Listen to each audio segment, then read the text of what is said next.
ভারত শাসিত কাশ্মীরের খবর বিশ্বজুড়ে আলোচিত হলেও এর উল্টো পিঠে থাকা পাকিস্তান শাসিত কাশ্মীরে যে আগুন জ্বলছে তার খবর কজনই বা রাখি। গত কয়েক মাস ধরে চলা তীব্র আন্দোলন ও নিরাপত্তা বাহিনীর দমন পীড়নে সেখানে প্রাণ হারিয়েছেন বহু মানুষ। কিন্তু কেন ফুঁসে উঠেছে কাশ্মীরের সাধারণ মানুষ? বন্দুকের নল বা দমন পীড়ন চালিয়ে কি এই জনরোষ থামানো সম্ভব?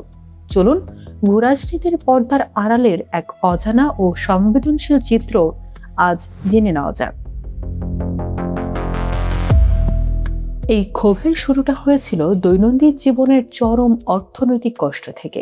আকাশচুম্বী বিদ্যুৎ বিল, নিত্যপণ্যের চড়া দাম আর বেকারত্বে অতিষ্ঠ হয়ে এখানকার মানুষ রাজপথে নেমেছিল। অবস্থা এমন যে অঞ্চলে প্রচুর জলবিদ্যুৎ উৎপাদিত হয়ে পুরো পাকিস্তানে আলো জ্বলে, সেখানের বাসিন্দারাই চরম বিদ্যুৎহীনতা ও চড়া দামে জর্জরিত। সরকারের বিরুদ্ধে ক্ষোভ প্রকাশ করতে স্থানীয় ব্যবসায়ী, ছাত্র ও সাধারণ মানুষ এক হয়ে গড়ে তোলে জয়েন্ট আওয়ামী অ্যাকশন কমিটি বা JASC।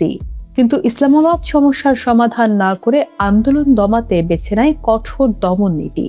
ফলে সস্তা রুটি ও কম দামি বিদ্যুতের দাবিটি দ্রুতই রূপ নেয় রাজনৈতিক অধিকার ও স্বাধীনতা অর্জনের এক বিশাল গণ আন্দোলনে।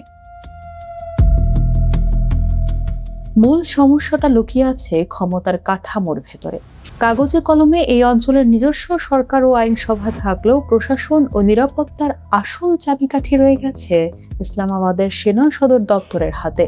এমনকি আইনসভার নির্বাচনেও এমন কিছু কৌশলগত আসন রাখা হয়েছে যা স্থানীয় জনগণের প্রকৃত ইচ্ছাকে পাশ কাটিয়ে কেন্দ্রীয় সরকারকে সুবিধা দেয়। বছরের পর বছর ধরে চলা এই রাজনৈতিক পরাধীনতা ও বৈষম্যের কারণেই সাধারণ মানুষের মনে পুঞ্জীভূত ক্ষোভ আজ বিস্ফোরিত হয়েছে। পাকিস্তান দীর্ঘদিন ধরে বিশ্বমঞ্চে কাশ্মীরিদের আত্মনিয়ন্ত্রণের অধিকারের কথা বলে এলে নিজেদের নিয়ন্ত্রণে থাকা অংশে যখন সাধারণ মানুষের কণ্ঠরোধ করা হয়, তখন সেই দ্বিমুখী নীতি স্পষ্ট হয়ে ওঠে। সাময়িকভাবে কিছু ত্রাণ প্যাকেজ ঘোষণা করে বা আন্দোলনকারীদের উপর সন্ত্রাসবাদের তকমা লাগিয়ে এই আগুন সাময়িক দাবানো গেলেও স্থায়ী সমাধান সম্ভব নয়। তরুণ প্রজন্মের মনে জন্ম নেওয়া এই রাজনৈতিক অসন্তোষকে কেবল বন্দুকের নলে চিরতরে স্তব্ধ করে দেওয়া কোনোভাবেই সম্ভব নয়।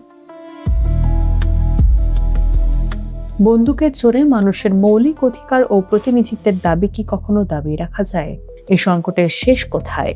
আপনাদের মতামত কমেন্ট করে জানান।